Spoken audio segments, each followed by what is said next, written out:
தேவனாகிய கர்த்தர் தாம் தெரிந்து கொண்ட ஒவ்வொருவரையும் ஒவ்வொரு விதமாய் அபிஷேகிப்பார். மோசேக்கு ஆண்டவர் கொடுத்த அபிஷேகங்கிறது ஒரு ஃபயர், அது வித்தியாசமானது. அவனுக்கு தெரியாத அளவில் அந்த அபிஷேகம் அவனுக்குள்ள இறங்குறது. யாத்திராகமம் 3வது அதிகாரம் 1வது வசனத்திலிருந்து, மோசே மீதியான் தேசத்து ஆசாரியனாயிருந்து தன் மாமனாகிய எத்திரோவின் ஆடுகளை மேய்த்து வந்தான். அவன் ஆடுகளை வனாந்திரத்தின் பின்புறத்திலே ஓட்டி தெய்வ பர்வதமாகிய ஓரே மட்டும் வந்தான். அங்கே கர்த்தருடைய தூதனானவர் ஒரு முட்செடியின் நடுவில் இருந்து உண்டான அக்கினி ஜுவாலையிலே நின்று அவனுக்கு தரிசனமானார். அப்பொழுது அவன் உற்று பார்த்தான். முட்செடி அக்கினியால் ஜுவாலித்து எரிந்தும் அது வெந்து போகாமல் இருந்தது. அப்பொழுது மோசே, இந்த முட்செடி வெந்து போகாதிருக்கிறது என்ன? நான் கிட்ட போய் இந்த அற்புத காட்சியை பார்ப்பேன் என்றான். அவன் பார்க்கும்படி கிட்ட வருகிறதை கர்த்தர் கண்டார். முட்செடியின் நடுவில் இருந்து தேவன் அவனை நோக்கி, மோசே மோசே என்று கூப்பிட்டார். அவன், இதோ அடியேன் என்றான். அப்பொழுது அவர், இங்கு கிட்டி சேராயாக, உன் கால்களில் இருக்கிற பாதரட்சையை கழற்றி போடு, நீ நிற்கிற இடம் பரிசுத்த பூமி என்றார். ஏன் ஆண்டவர் உன் காலில் இருக்க பாதரட்சியை கழட்டி போடு, நீ நிற்கிற இடம் பரிசுத்த பூமின்னு சொன்னார்? அங்க தேவாதி தேவன் இறங்கி வந்து நிற்கிறார். அவருடைய அக்கினி அந்த இடம் முழுதும் சூழ்ந்து இருக்கிறது. அங்க ஒரு இம்பார்ட்டேஷன் நடந்துகிட்டு இருக்குங்கிறது மோசேக்கு தெரியாது. அந்த இடத்துல வந்து நிற்கும் பொழுது அதுல இருக்கிற அக்கினி அவன் மேல அப்படியே பற்றி பிடிக்கிறது. பொதுவாக ஆண்டவர் வந்து யாரையுமே அவருடைய ஊழியத்துக்குன்னு சொல்லி அவர் அழைத்து அனுப்பினார், அதற்கு ஏற்ற அந்த ஊழியத்துக்கு ஏற்ற வல்லமை அபிஷேகத்தை கொடுத்து தான் அனுப்புவார். அதை பல முறை சபையில் சொல்லியிருக்கிறேன். சீஷர்களையும் அப்படிதான். லூக்கா 9 எடுத்து நம்ம வாசித்தோம் அப்படின்னா, அப்போ அவர்களுக்குள்ள ஒரு வல்லமையை கொடுக்கிறாரு. சுகப்படுத்துங்க, விடுதலை செய்ய கொடுத்து அனுப்புகிறாரு. அதுக்கப்புறம் அவர் மரிக்கும் போது கூட என்ன சொல்றாரு? எருசலேம் விட்டு போயிடாதீங்க, என் பிதா வாக்குத்தத்தம் பண்ணதை நீங்கள் பெற்றெடுக்க அப்புறம் போங்க. Don't go empty handed to do the ministry of God. ஆண்டவருடைய ஊழியத்தை நீ செய்யறதுக்கு நீ போகிறீன்னா வெறுங்கையோடு போகாத, அதற்கேற்ற வல்லமை அதற்கேற்ற அபிஷேகத்தோடு போ. அப்போ இவனுக்குள்ள ஆண்டவர் ஒரு பெரிய கமிஷன் கொடுக்கிறாரு. அது சாதாரணதல்ல. லட்சக்கணக்கான மக்கள் அடிமைத்தனத்தில் இருந்து வெளியில கொண்டு வர்றது மாத்திரம் இல்லை, அவங்கள கொண்டு போய் கரை சேர்க்கணும். அப்போ அவனுக்குள்ள ஒரு வல்லமையை கொடுக்க வேண்டும். நீ எந்த இடத்துல பார்த்தீங்கன்னாலும் மோசேக்கு அபிஷேகம் கொடுத்த மாதிரி வெளியே தெரியவே தெரியாது. யோசுவாவுக்கு அப்படி இல்லை. மோசேயை உன் கையை அவன் மேலே வைப்பார். மோசே மூலமாகத்தான் யோசுவாவுக்கு. ஆனால் ஆண்டவருடைய அக்கினி, ஆண்டவருடைய வல்லமை அதிகமாக இறங்கி இருக்கிறது. அந்த இடத்துல நின்று கொண்டு இருக்கிறான். நல்லா கவனிங்க. அப்போ அக்கினின்னு சொல்றது நமக்குள்ள இருந்தே இன்னொருத்தருக்குள்ள போகும், நமக்குள்ள இருந்தே இன்னொருத்தருக்குள்ள இறங்கும். அதே மாதிரி ஆண்டவர் அங்கே நிற்கிறாரு. இப்போ அங்கே ஒரு இம்பார்ட்டேஷன் நடந்துட்டு இருக்கு.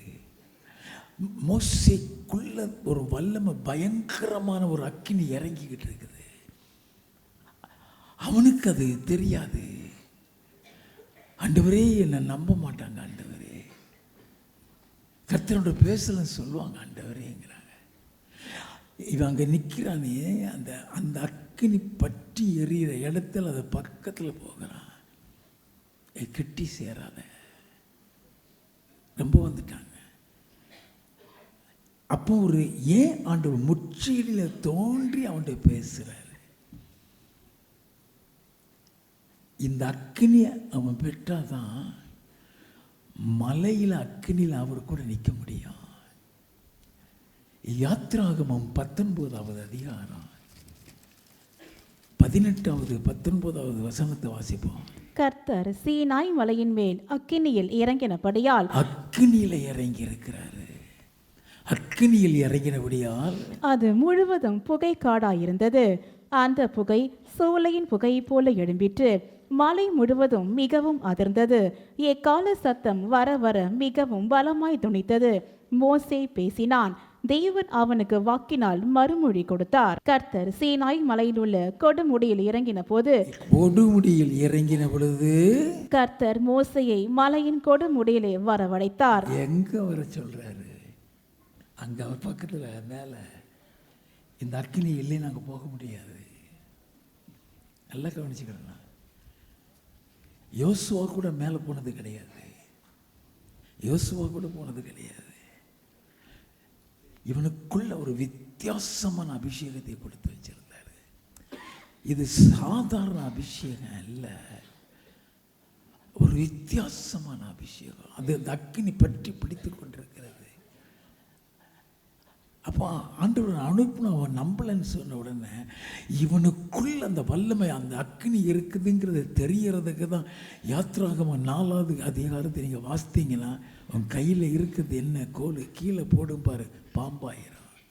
அதை பிடியும் பாரு, அதை பிடிக்கிறான், பழையபடி அவன் கோல் ஆயிரும். அதே மாதிரி தான் கையை மடியில் போடுங்கிறாரு, குஷ்டமாகிறது. திரும்பிய மடியில் போடுங்கிறாரு, கை நார்மல் ஆகிறது. தண்ணியை எடுத்து தரையில் ஊற்றுங்கிற ரத்தமாகிறது. அப்போ அவனுக்குள்ள அந்த அபிஷேகத்தை கர்த்தர் கொடுக்கறதுக்கு அவனுக்கு தெரியாது. அதை வச்சு அங்கே அடையாளங்களை செய்ய காமிக்கிறாரு.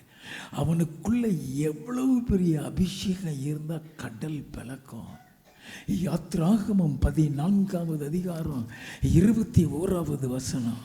மோசே தன் கையை சமுத்திரத்தின் மேல் நீட்டினான். அப்பொழுது கர்த்தர் ராம் முழுதும் பலத்த கீழ்காற்றினால் சமுத்திரம் ஒதுங்கும்படி செய்து அதை வறண்டு போக பண்ணினார். அந்த கரத்தை நீட்டும் பொழுது சமுத்திரம் பிளக்குது. அந்த வல்லமை எங்கிருந்து வந்துச்சு? ஏசாயா தீர்க்கதரிசியின் புஸ்தகம் 63வது அதிகாரம் 12வது வசனம். அவர்கள் நடுவிலே தம்முடைய பரிசுத்த ஆவியை இருக்க கட்டளையிட்டு மோசேயின் வலது கையை கொண்டு அவர்களை தமது மகிமையின் புயத்தினாலே நடத்தி தமக்கு நித்திய கீர்த்தியை உண்டாக்க அவர்களுக்கு முன்பாக தண்ணீரை பிளக்கிறாரு அவனுடைய வலது கையை கொண்டு. அப்போ அந்த வல்லமை அவன்கிட்ட இருந்து புறப்பட்டு வருகிறது.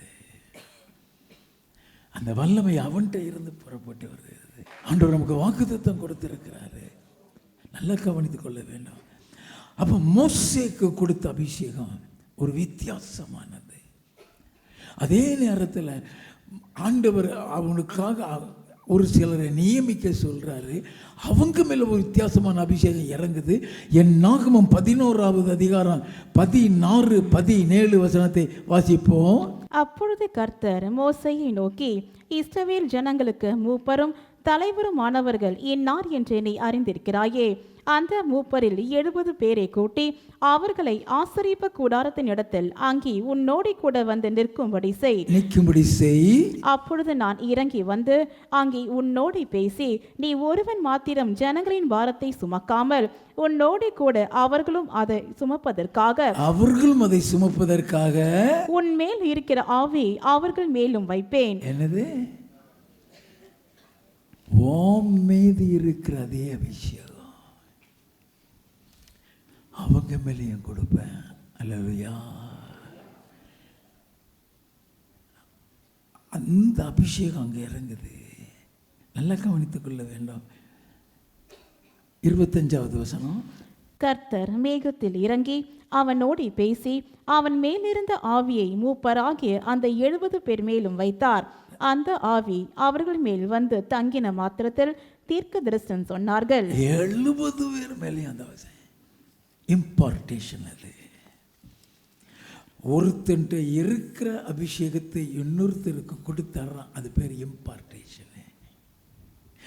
டைரக்டாக கர்த்தரிடத்திலிருந்து வந்து கொடுக்குறான்னா அவருக்கு கொடுக்குற anointing direct from the Lord. இதே மோசேட்டு இருக்கிறார், இதே அபிஷேகத்தை அப்படியே யோசுவாவுக்கு கொடுக்கிறாரு. உபாகமம் 34வது அதிகாரம் 9வது வசனம். மோசே நூனின் குமாரனாகிய யோசுவாவின் மேல் தன் கைகளை வைத்தபடியினால் அவன் ஞானத்தின் ஆவியினால் நிறையப்பட்டான். அவன் மீது கைகளை வைத்தபடியினால் ஞானத்தின் ஆவியால் நிறையப்பட்டான்றது. இதே காரியத்தை கர்த்தர் அவன் மேலே எப்படி வைக்க சொல்கிறான்னு வாசிங்க. என் நாகமம் 27வது அதிகாரம் 15 இருந்து வாசிப்போம். அப்பொழுது மோசே கர்த்தரை நோக்கி, கர்த்தருடைய சபை மெய்ப்பனில்லாத மந்தையை போல் இராதபடிக்கு அந்த சபைக்கு முன்பாக போக்கும் வருத்தமாய் இருக்கும் படிக்கும் அவர்களை போகவும் வரவும் பண்ணும் படிக்கும் மாம்சமான யாவருடைய ஆவிகளுக்கும் தேவனாகிய கர்த்தர் ஒரு புருஷனை அவர்கள் மேல் அதிகாரியாக ஏற்படுத்த வேண்டும் என்றான். கர்த்தர் மோசேயை நோக்கி, ஆவியை பெற்றிருக்கிற புருஷனாகிய யோசுவா என்னும் நூனின் குமாரனை நீ தெரிந்து கொண்டு. ஆவியை பெற்றிருக்கிறேன் சொல்றாரு. அந்த ஒரு 70 பேர் பெற்றானே, அதில் இவனும் ஒருத்தன். அந்த அபிஷேகத்துக்கும் இந்த அபிஷேகத்துக்கும் உள்ள வித்தியாசம் இல்லை. A part of the responsibility of Moses was given to the 70 people. மோசேக்கு கொடுக்கப்பட்ட பொறுப்புகளில் ஒரு பொறுப்பு, ஒரு சின்ன பொறுப்பு அவங்களுக்கு கொடுக்கப்படுகிறது. அதனால மோசேக்கு இருக்கிற அபிஷேகம் அந்த 70 பேருக்கு மேலேயும் வைக்கிறாரு. இப்போ கொடுக்கிறது மோசேக்கிட்ட இருக்கிற மொத்த ரெஸ்பான்சிபிலிட்டியும் இவனுக்குள்ள வரப்போகிறது. வித்தியாசத்தை தெரிந்து கொள்ள வேண்டும். அப்பம் கொடுத்தது வேற, இப்போ கொடுத்தது வேற. மோசே சொல்கிறான், இவங்களெல்லாம் நானா ஆண்டவர் கற்பம் தெரிச்சேன், நானா பெற்றேன், என்னை கொண்டு போடணும், நான் தொந்தரவு உபத்திரம் தாங்காமல். அப்போதான் ஆண்டவர் அவன்கிட்ட இருந்த பொறுப்பை 70 பேருக்கு பிரித்து கொடுக்குறாரு. அப்போ எல்லாருக்கும் அந்த அபிஷேகத்தை கொடுக்குறாரு. இப்போ என்ன செய்கிறாரு, இந்த ரெஸ்பான்சிபிலிட்டி இப்போ எத்தனை லட்சம் மக்கள் இங்கே இருக்கிறாங்களோ அத்தனை லட்சம் மக்களையும் மோசே எப்படி வழிநடத்தி கொண்டு போனானோ அதே மாதிரி யோசுவா வழிநடத்தி கொண்டு போக வேண்டும். அப்போ மோசே ஒரு மக்களை வழிநடத்த வேணும்னா ஒருத்தன் மேய்ப்பனாக இருக்கிறான். எவாஞ்சலிஸ்ட்டுக்கும் மேய்ப்பன் சபை மேய்ப்பனுக்குள்ள வித்தியாசத்தை நல்லா தெரிஞ்சுக்கிடுங்க. எவாஞ்சலிஸ்ட்னு சொல்லும் பொழுது அவன் பல கிராமங்கள், பல நாடுகள், பல ஊர்கள் சுவிசேஷத்தை சொல்லிக்கிட்டு போய்கிட்டே இருப்பான். ஆனால் மேய்ப்பன் சொல்கிறேன், அவன் கையிலன்னு சொல்லி ஒரு கூட்டத்தை கொடுப்பாரு. அவன் அதுக்கு பொறுப்பு, அதுக்கு அவன் கணக்கு கொடுக்கணும்.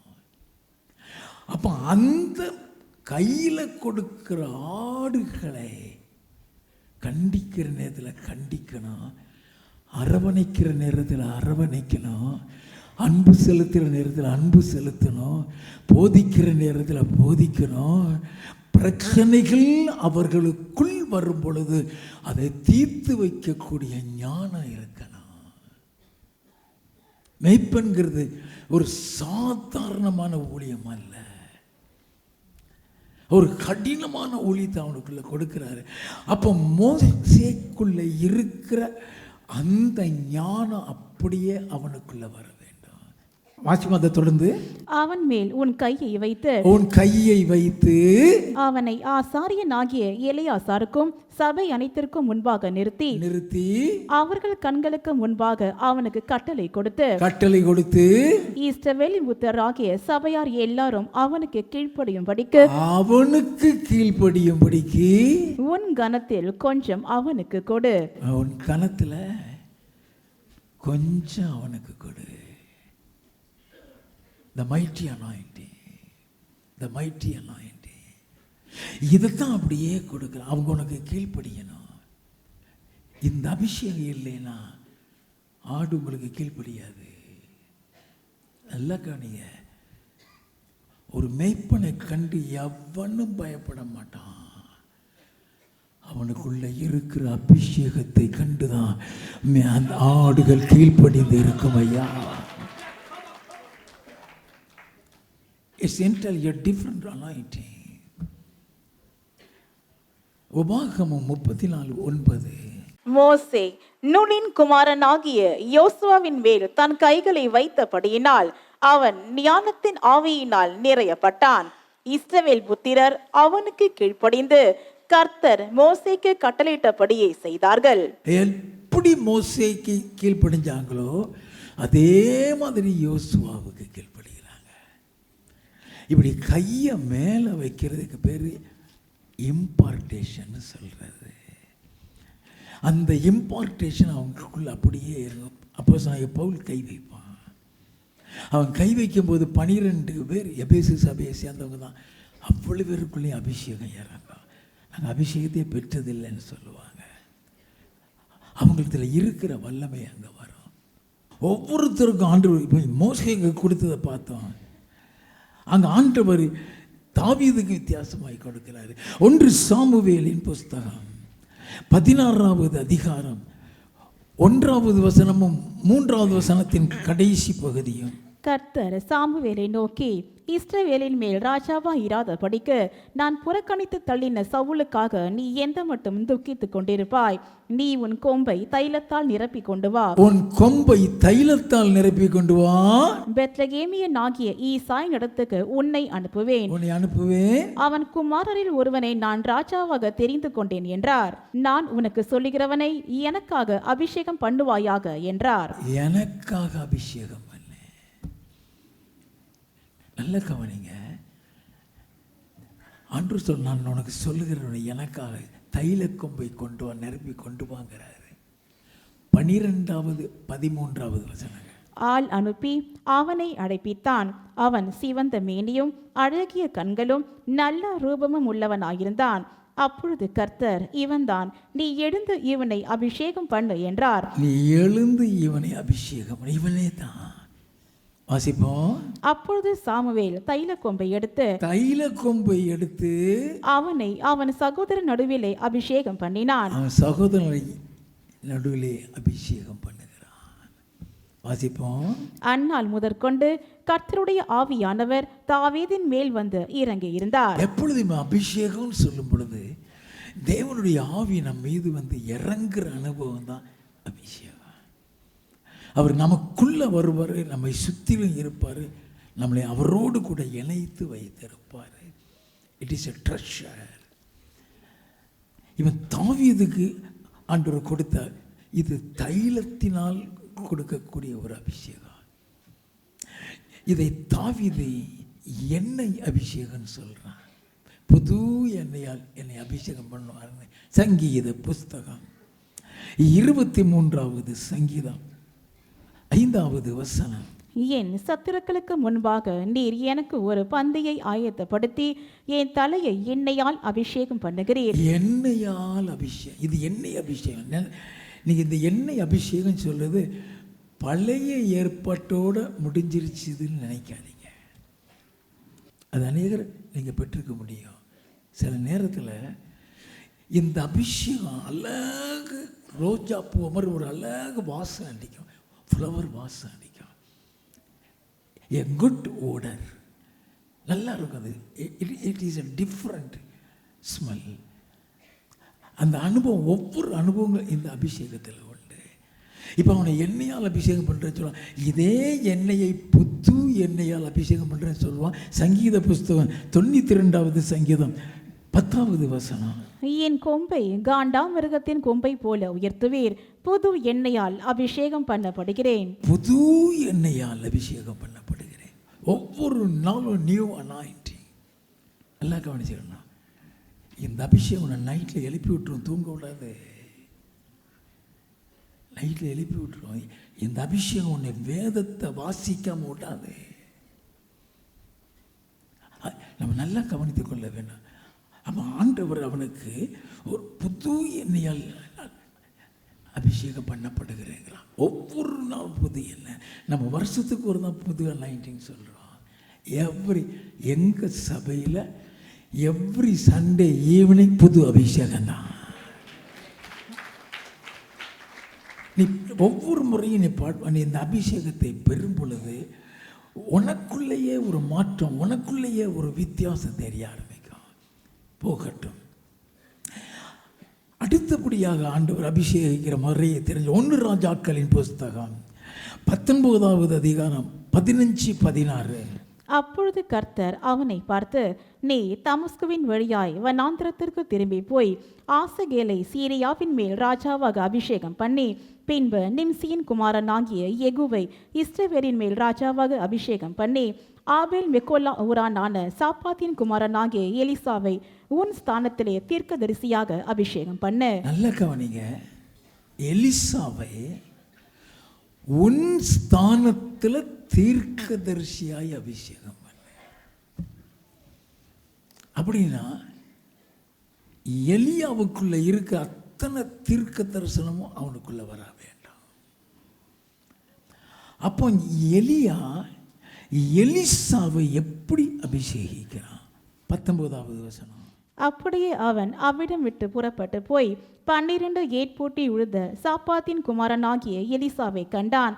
அவன் 12ஆம் ஏரை ஓட்டிக் கொண்டிருந்தான். அவன் விவசாயி, அவன் உழுதுகிட்டு இருக்கிறான், அவன் வயக்காட்டில் இருந்துகிட்டு இருக்கிறான். நல்லா கவனிங்க. இப்போ என்ன செய்யறான் வாசிப்போம். எலியா அவன் இருக்கும் இடம் மட்டும் போய் அவன் மேல் தன் சால்வையை போட்டான். அதுதான் அபிஷேகிக்கிறது. அவன் மீது சால்வையை போட்டான். இந்த சால்வையில் உள்ள அபிஷேகம் இப்போ அவன் மேலே இறங்குது. மோசே பெற்ற அபிஷேகம் வேற மெதலு, தாவீது பெற்ற அபிஷேகம் வேற மெதலு, எலிசா பெற்ற அபிஷேகம் வேற மெதலு. சால்வையை அவன் மீது போட்டான். அப்பொழுது அவன் மாடுகளை விட்டு எலியாவின் பிறகே ஓடி, நான் என் தகப்பனையும் என் தாயையும் முத்தம் செய்ய உத்தரவு கொடும், அதற்கு பின் உம்மை பின் தொடர்வேன் என்றான். அதற்கு அவன், போய் திரும்பி வா, நான் உனக்கு செய்ததை நினைத்துக்கொள் என்றான். அப்பொழுது அவன் இவனை விட்டு போய் ஓர் ஏர் மாடுகளை பிடித்து அடித்து ஏரின் மர முட்டைகளால் அவைகளின் இறைச்சியை சமைத்து ஜனங்களுக்கு கொடுத்தான். அவர்கள் சாப்பிட்ட பிற்பாடு அவன் எழுந்து எலியாவுக்கு பின் சென்று அவனுக்கு ஊழியம் செய்தான். அவன் பண்ணின விவசாயத்தை முடிச்சு விட்டான். இவன் முழு ஊழியத்துக்கு வர்றான். எந்த விவசாயத்தை செய்து கொண்டிருந்தானோ, எந்த வயலில் இருந்தானோ அதை முடிக்கிறான். இப்போ நான் வந்துட்டான், ஃபுல்லாக வந்துட்டான். அவன் பெற்ற அபிஷேகம் எலியாவுக்கு கொடுத்த தீர்க்க தரிசன அபிஷேகம். ஆனால் அவன் எலியாட்ட வந்து என்ன செய்கிறான் வாசிப்போம். 21வது வசனத்தில் கடைசி பகுதி. அவர்கள் சாப்பிட்ட பிற்பாடு அவன் எழுந்து எலியாவுக்கு பின் சென்று அவனுக்கு ஊழியம் செய்தான். எலியாவுக்கு பின் சென்று அவனுக்கு ஊழியம் செய்தான். நல்லா கவனிங்க. எலியாவுக்கு பின் சென்று ஊழியம் செய்தான் அர்த்தம் தெரியுமா? உன்னை குறித்து ஒரு திட்டம் வைத்திருப்பாரு, தரிசனம் வைத்திருப்பாரு. அவரால் நிறைவேற்றுறது வரைக்கும் அடங்கி இருக்க வேண்டும். யார்கிட்டையாவது கொண்டு போய் ட்ரைனிங் கொடுப்பாரு. அந்த பயிற்சியின் காலத்தில் அடங்கி இருக்கணும் ஒழிய போன உடனே நாத்தான் எலியான் நெஞ்சத்து மக்களுமேலாம் காணாமலே போயிடுவான். நல்லா கவனிங்க. அடங்கி இருக்க வேண்டும். அவர் உயர்த்துவார். எந்த உயர்த்துறதும் அவர் கையில் இருக்கு. அது வரைக்கும் அடங்கி இருக்க வேண்டாம். ஒவ்வொருத்தரையும் கொண்டு போய் ஆண்டு பயிற்சி கொடுப்பாரு. அப்போ எலிசா எலியாவோட இருந்து சகலத்தையும் பார்த்து எலியாவுக்கு கொடுத்த அபிஷேகத்தை பார்த்து ஆச்சரியப்பட்டு எலியா புறப்பட்டு செல்லும்போது என்ன வேணும்னு கேட்குறான். உனக்கு வேண்டியதை கேளுங்கிறான். உன்கிட்ட இருக்கிற இந்த அபிஷேகம் எனக்கு ரெட்டிப்பாய் வேணுங்கிறான். நான் எடுத்துக்கொள்ளப்படும் போது பார்த்தீங்கன்னா கிடைக்கும், இல்லைன்னா கிடைக்காதுன்றான். அரிதான காரியத்தை கேட்டிருக்கிற. அரிதான காரியம் சொன்ன அர்த்தம் என்ன தெரியுமா? அது என்னால் கொடுக்கக்கூடியது இல்லைன்னு அர்த்தம். அது என்னால் கொடுக்கக்கூடியது இல்லை, அது ரெட்டிப்பாங்க அவரால் கொடுக்கக்கூடியது. அதை நீ எடுத்துக்கொள்ளப்படும் போது நீ பார்த்தீங்கன்னா உனக்கு கிடைக்கும்னு சொல்கிறானே. எப்படி கிடைச்சுதான்? 2 ராஜாக்களின் புஸ்தகம் 2வது அதிகாரம் 13 இருந்து வாசிப்போமே. பின்பு அவன் எலியாவின் மேலிருந்து கீழே விழுந்த சால்வையை எடுத்து திரும்பி போய் யோர்தானின் கரையிலே நின்று எலியாவின் மேலிருந்து கீழே விழுந்த சால்வையை பிடித்து, எலியாவின் தேவனாகிய கர்த்தர் எங்கே என்று சொல்லி தண்ணீரை அடித்தான். அதே சால்வை தண்ணீரை அடிக்கிறான். அதே காரியத்தை எலியா செய்து இங்கே வந்தான். இப்போ அதே காரியத்தை அவன் செய்த திரும்ப மலைப்படி பழைய இடத்துக்கு போகிறான்.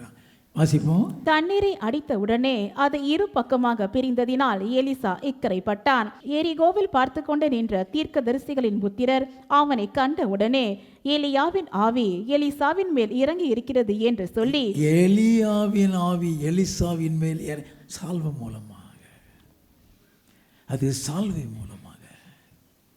அப்போ ஆண்டவர் எப்படி உங்களை இம்பார்ட் பண்ணுவார்னு தெரியாது, எப்படி செய்வார்னு தெரியாது. அதனால தான் சொல்கிறான், என் பார்த்தீங்கன்னா உனக்கு கிடைக்கும். அது கர்த்தர் கொடுக்கிறது. அவன் மேலே போயிட்டான், அவன் மறுரூபம் ஆயிட்டான். அவன் உடுத்திருந்த சால்வை அப்படியே விழுந்துருச்சு. அது மேலே விழுந்தாலும் அந்த அபிஷேகம் அவனுக்குள்ள ரெட்டிப்பாக கிடைத்தது. எல்லாம் கவனிச்சுக்கிடுங்க. சிலரை கர்ப்பத்திலே அபிஷேகித்து கொண்டு வருவார். பிறக்கிறதுக்கு முன்னால் கர்ப்பத்தில் இருக்கும்போதே அபிஷேகித்து கொண்டு வருவார். எரேமியாவின் புஸ்தகம் 1வது அதிகாரம் 4வது 5வது வசனம். கர்த்தருடைய வார்த்தை எனக்கு உண்டாகி அவர், நான் உன்னை தாயின் வயிற்றில் உருவாக்கும் முன்னே உன்னை அறிந்தேன். தாயின் வயிற்றில் உருவாகும் முன்னே உன்னை அறிந்தேன். நீ கர்ப்பத்தில் இருந்து வெளிப்படும் முன்னே நான் உன்னை பரிசுத்தம் பண்ணி உன்னை ஜாதிகளுக்கு தீர்க்கதரிசியாக கட்டளையிட்டேன் என்று சொன்னார். கர்ப்பத்தில் இருந்து வெளியே வருகிறதற்கு முன்னே உன்னை தீர்க்கதரிசியாக தெரிந்து கொண்டிருக்கிறேன். அப்பமே அபிஷேகம். அப்போ கர்ப்பத்திலிருந்து வெளியே வரும்போது அந்த அபிஷேகத்திலாம் இருக்கான், அவனுக்கு தெரியாது. அது எப்பதான் அவனுக்கு சொல்றாரு. என் இயேசுடைய காரியம் வேற. அவர் கர்ப்பத்தில் உருவாகிறதுக்கு முன்னாலேயே அபிஷேகத்தில் வந்தவர். நல்லா கவனிங்க. என் ஆண்டவர் இயேசு கிறிஸ்து கர்ப்பத்தில் உருவாக்குறதுக்கு முன்னாலேயே அபிஷேகத்தில் வந்தவர். அதுவும் சாதாரணமான அபிஷேகத்தில் வந்தவர் இல்லை, ராஜாவின் அபிஷேகத்தில் வந்தவர். லூக்கா எழுதின சுவிசேஷம் 1வது அதிகாரம் 35வது வசனம். தெய்வதூதன் அவளுக்கு பிரதியுத்தரமாக, பரிசுத்த ஆவி உன்மேல் வரும், பரிசுத்த ஆவி உன்மேல் வரும், உன்னதமானவருடைய பலம் உன்மேல் நிழலிடும். ஆதலால் உன்னிடத்தில் பிறக்கும் பரிசுத்தம் உள்ளது தேவனுடைய குமாரன் என்னப்படும். நல்ல கவனிங்க. கர்ப்பம் தரிக்கிறதே பரிசுத்த ஆவியில தான் கர்ப்பம் தரிக்கிறான். கர்ப்பம் தரிக்கிறதே மனுஷன் மூலமா இல்லை, பரிசுத்த ஆவியில. அவருக்கு எப்போ அபிஷேகம் பண்ணாராம் தெரியுமா? சங்கீத புஸ்தகம் 2வது சங்கீதம் 6வது வசனம். நான் என்னுடைய பரிசுத்த பர்வதமாகிய சீயோன் மீதில் என்னுடைய ராஜாவை அபிஷேகம் பண்ணி வைத்தேன் என்றார். என்னுடைய ராஜாவின்னு சொல்றாரு. அவர் ராஜாவி அபிஷேகம். இங்க வர்றதுக்கு முன்னாலே, கர்ப்பத்தில் உருவாக்குறதுக்கு முன்னாலே அது வேதத்தில் பூமி உருவாகிறதுக்கு முன்னாலே சொல்லப்பட்டிருக்கிறோம். நீதிமொழிகளின் புஸ்தகம் 8வது அதிகாரம் 23வது வசனம் வாசிங்க. பூமி உண்டாகும் முன்னும் ஆதி முதற்கொண்டும் அநாதியாய் நான் அபிஷேகம் பண்ணப்பட்டேன். பூமி உண்டாகிறதுக்கு முன்னாலே அபிஷேகிக்கப்பட்டவர். அந்த அபிஷேகத்தோடு தான் கர்ப்பம் தரிக்கப்படுகிறார். இவ்வளவு அபிஷேகத்தோடு கூட உலகத்துக்கு வந்த பின்பும் இந்த உலகத்தில் இருக்கும் போதும் ஒரு அபிஷேகம் அவருக்கு தேவை. அப்ப அந்த அபிஷேகம் எப்படி கொடுக்கிறாரு? லூக்கா எழுதின சுவிசேஷம் 3வது அதிகாரம் 21-22. ஜனங்கள் எல்லாரும் ஞானஸ்தானம் பெற்ற போது இயேசுவும் ஞானஸ்தானம் பெற்று ஜெபம் பண்ணுகையில் வானம் திறக்கப்பட்டது. நல்ல கவனிங்க. அபிஷேகிக்கப்பட்டு பரிசுத்தாவியிலே உருவாக்கப்பட்டு பரிசுத்தாவியினாலே கற்பம் தெரிக்கப்பட்டு வந்தவருக்கு இந்த அபிஷேகம் தேவை இருக்கிறது. எப்படிப்பட்ட அபிஷேகத்தை கொடுக்கிறார்? பரிசுத்தாவியானவர் பரிசுத்த ஆவியானவர் ரூபம் கொண்டு புறாவை போல அவர் மேல் இறங்கினார். வானத்திலிருந்து ஒரு சத்தமும் உண்டாகி, நீர் என்னுடைய நேசகுமாரன், உம்மில் பிரியமாயிருக்கிறேன் என்று உரைத்தது. நல்லா கவனிக்க வேண்டும். எப்போ இந்த அபிஷேகத்தை பெற்றாரா? வாசிப்பு அடுத்த வசனம். அப்பொழுது இயேசு ஏறக்குறைய 30 வயதுள்ளவரானார். இந்த அபிஷேகத்தை பெற்றதுக்கு அப்புறம் தான் அவர் ஊழியம் செய்ய போகிறார். இந்த அபிஷேகத்தை பெற்றதுக்கு அப்புறம் தான் 40 நாள் உபவாசத்துக்குள்ள போகிறார். இந்த அபிஷேகத்தில் இருந்து தான் இந்த 40 நாள் உபவாசத்தில் பிசாசை ஜெயிக்கிறாரு. நல்லா கவனிக்க வேண்டாம். அப்ப அவருக்குள் ஆண்டவர் இந்த அபிஷேகத்தை கொடுக்கிறாரு. இந்த அபிஷேகத்தை பெற்றுட்டு தான் சபையில பிரசங்கம் பண்ண ஆரம்பிக்கிறாரு.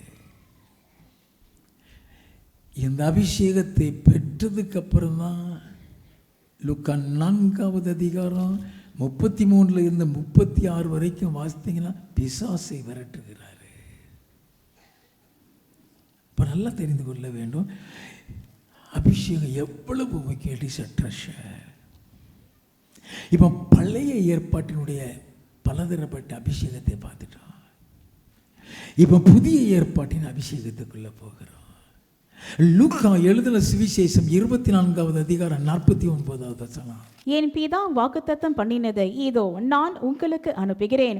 நீங்களோ உன்னதத்திலிருந்து வரும் பலனால் தரிப்பிக்கப்படும் வரைக்கும் எருசலேம் நகரத்தில் இருங்கள் என்றார். இயேசு சொன்னார், உன்னதத்தில் இருந்து வருகிற பலனால் தரிப்பிக்கப்படும் வரைக்கும். அப்ப அது என்ன பலன் சொன்னாரு? லூக்கா 12வது அதிகாரம் 49வது 50வது வசனம். பூமியின் மேல் அக்கினியை போட வந்தேன், அதை இப்பொழுதே பற்றி எறிய வேண்டும் என்று விரும்புகிறேன். நல்லங்க, பூமியிலே அக்கினியை போட வந்தேன், எப்பொழுதே பற்றி எறிய வேண்டும் என்று விரும்புகிறேன். ஆகிலும் நான் முழுக வேண்டிய ஒரு ஸ்நானம் உண்டு, அது முடியும் அளவும் எவ்வளவோ நெருக்கப்படுகிறேன். அந்த முழுக வேண்டிய ஸ்நானம் சொல்லுகிறது சிலுவையில் அறையப்படுகிற காரியம். அவர் மரித்து உயிர்த்து பரலோகத்துக்கு போன பின்பு அது கொடுக்கப்படும். அப்ப அந்த அக்கினி சொல்றாரு, அந்த அக்கினி எங்க இருந்து வருது? நல்லா தெரிஞ்சுக்கிடணும். யோவான் எழுதின சுவிசேஷம் 15வது அதிகாரம் 26வது வசனம்.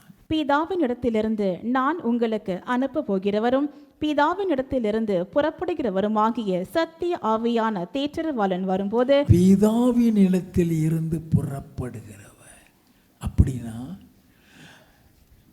அந்த அபிஷேகம் பெற்றுக்கொள்கிற பரிசுத்த ஆவிங்கிறது பிதாவின் ஆவியானவர்.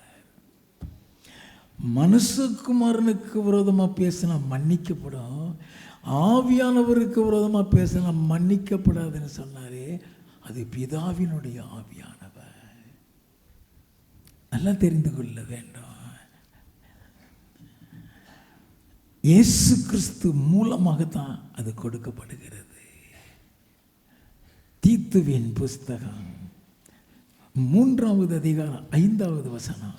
நாம் செய்த நீதியின் கிரியைகளின் நிமித்தம் அவர் நம்மை ரட்சியாமல் தமது இரக்கத்தின்படியே மறுஜென்ம முழுக்கினாலும் பரிசுத்த ஆவியினுடைய புதிதாக்குதலினாலும் நம்மை இரட்சித்தார். தமது கிருபையினாலே நாம் நீதிமான்களாக்கப்பட்டு நித்திய ஜீவன் உண்டாகும் என்கிற நம்பிக்கையின்படி சுதந்திரராகத்தக்கதாக அவர் நமது இரட்சகராகிய இயேசு கிறிஸ்து மூலமாய்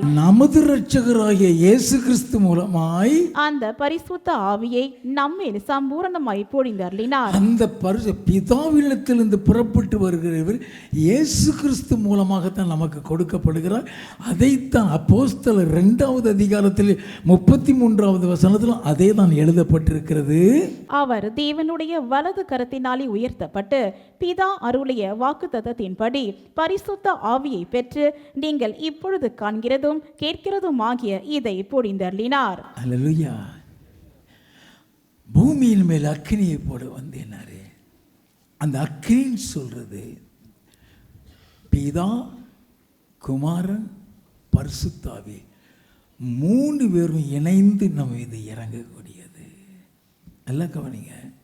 பிதாவும் அக்கினி தான், குமாரனும் அக்கினி தான், பரிசுத்த ஆவி அக்கினி தான். தானியேல் 7வது அதிகாரம் 9-10 வாசிப்போம். நான் பார்த்து கொண்டிருக்கையில் சிங்காசனங்கள் வைக்கப்பட்டது. நீண்ட ஆயுசுள்ளவர் வீற்றிருந்தார். அவருடைய வஸ்திரம் உறைந்த மழையை போலவும் அவருடைய சிரசின் மயிர் வெண்மையாகவும் பஞ்சை போல துப்புரவாகவும் இருந்தது. அவருடைய சிங்காசனம் அக்கினி ஜுவாலையும் அதன் சக்கரங்கள் எரிகிற நெருப்புமாயிருந்தது. அவருடைய சிங்காசனம் அக்கினி ஜுவாலை. சிங்காசனமே அக்கினி ஜுவாலைன்னு அவர் எப்படி இருப்பாரு? இப்ப அவருக்குள்ள இருந்து ஆவியானவர் ஒரு நதியா வெளியே வர்றாரு. எப்படி வர்றாரா? வாசிப்போம். அக்கினி நதி அவர் சந்நிதியில் இருந்து புறப்பட்டு ஓடினது. அக்கினி நதி. அப்ப அவர் எந்த அளவில் அக்கினியா இருந்தா அவருக்குள்ள இருந்த அக்கினி நதி, அந்த அக்கினி நதின்னு சொல்றது ஆவியானவரை குறிக்கிறது. பிதாவும் அக்கினி தான், ஆவியானவர் அக்கினி தான், என் ஆண்டவர் இயேசுவும் அக்கினி தான். வெளிப்படுத்தின விசேஷம் 1வது அதிகாரம் 13-15. அந்த 7 குத்து விளக்குகளின் மத்தியிலே நிலையங்கி தரித்து மார்பருகே பொற்கச்சை கட்டியிருந்த மனுஷகுமாரனுக்கு ஒப்பானவரையும் கண்டேன். மனுஷகுமாரனுக்கு ஒப்பானவரை கண்டேன். அவருடைய சிரசும் மயிரும் வெண் பஞ்சை போலவும் உறைந்த மழையை போலவும் வெண்மையாயிருந்தது. அவருடைய கண்கள் அக்கினி ஜுவாலையை போலிருந்தது. அக்கினி ஜுவாலை. வாசிப்போம். அவருடைய பாதங்கள் உலைக்களத்தில் காய்ந்த பிரகாசமான வெண்கலம் போல் இருந்தது. உலைக்களத்தில் காய்ந்த பிரகாசமான வெண்கலம் கங்கு மாதிரி இருக்குதா?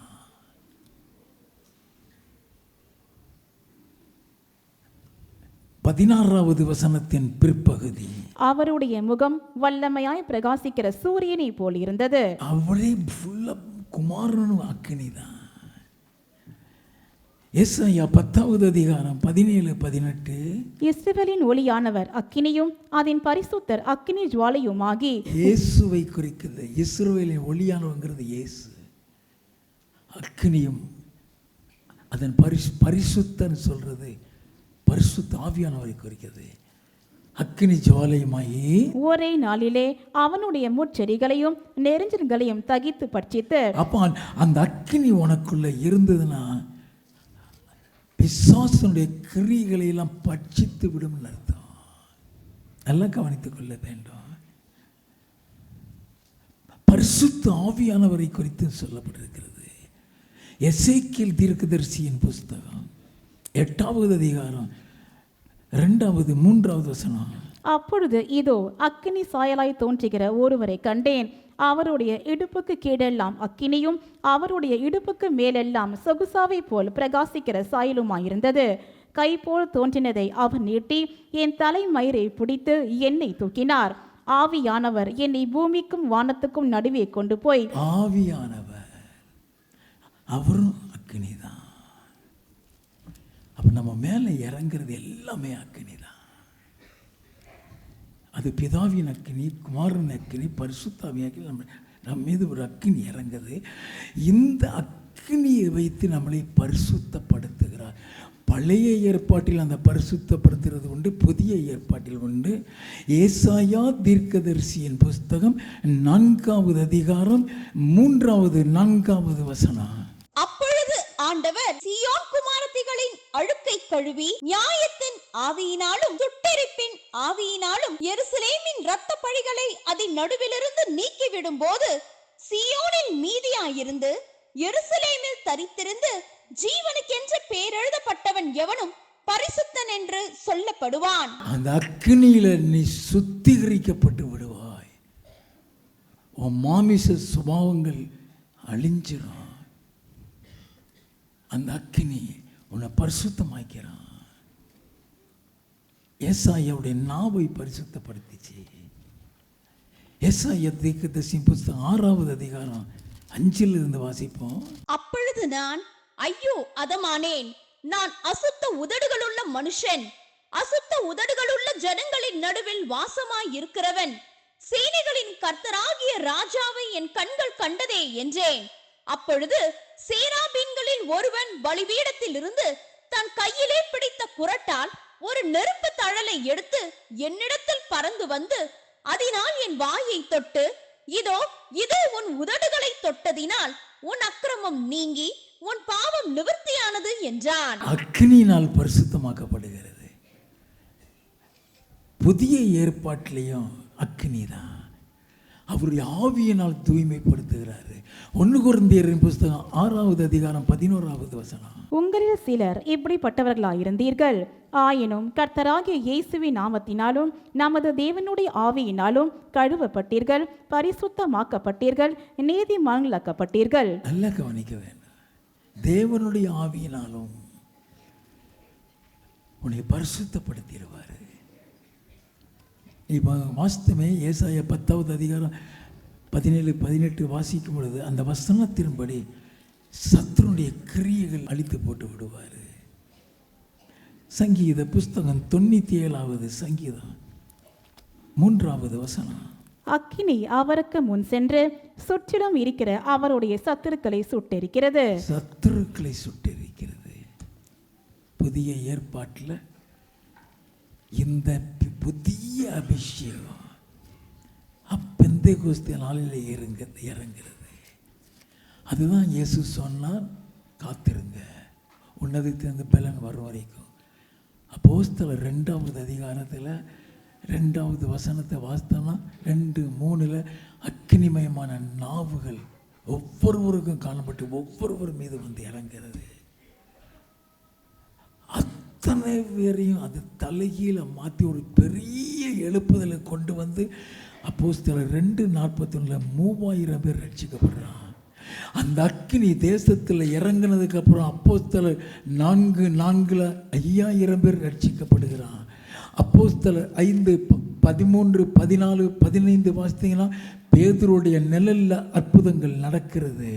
நிழல்ல பிசாசுகள் ஓடுகிறது, வியாதி சுகமாகிறது. அப்போஸ்தலர் 19வது அதிகாரம் 11, 12 அற்புதம் நடக்கிறது. பவுலுடைய உருமால்கள்லையும் கச்சைகளிலேயும் அற்புதங்கள், வியாதி சுகமாகிறது, பிசாசுகள் ஓடுகிறது. அல்லேலூயா.